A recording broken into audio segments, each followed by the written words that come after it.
নমস্কার, আশা করি সবাই ভালো আছো। আজকে আমি বানাবো মোমো। কম বেশি সবাই বাড়িতে বানাও। তো আমি সবজিগুলো সব মোটামুটি কেটে নিয়েছি, বড় বড় টুকরো করেছি। এরপর গ্রেটারে দিয়ে গ্রেট করে নেব।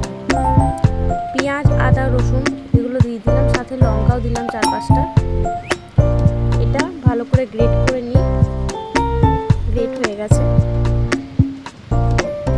এরপর এটাকে অন্য একটা বাটিতে তুলে রাখলাম। তারপরে দিলাম গাজরটাও গ্রেট করা হয়ে গেছে।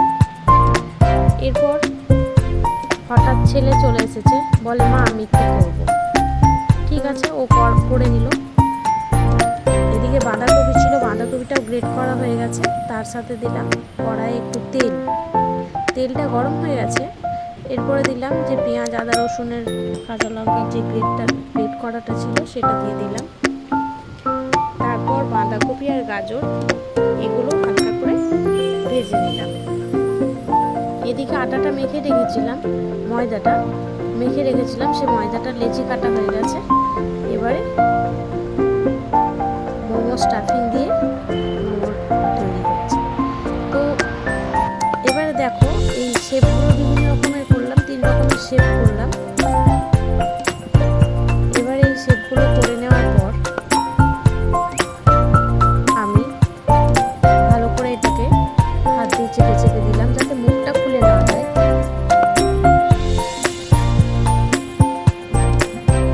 এরপর এটাকে দুদিক থেকে দুটোকে একসাথে জয়েন করে একটু ভালো করে চেপে দেব।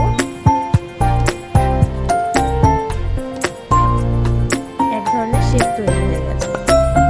তো চলো এবার কড়াই গরম করে একটা ছোট থালা, আমার কাছে মোমোর কন্টেনার নেই, তো একটা ছোট থালা ছিল, সেই থালাটার মধ্যে দিয়ে, ফুটো ফুটো থালা, সেই থালার মধ্যে দিয়ে মোমোটা বানাবার চেষ্টা করলাম। 10 মিনিট 10 পর আমি খুলে দেখলাম যে হয়ে গেছে। উঠিয়ে নিচ্ছি। এরপর আরও কিছু মোমো ছিল বানানো, সেগুলো আস্তে আস্তে এগুলো তুলে নেওয়ার পরে সেগুলোকে আবার দেব।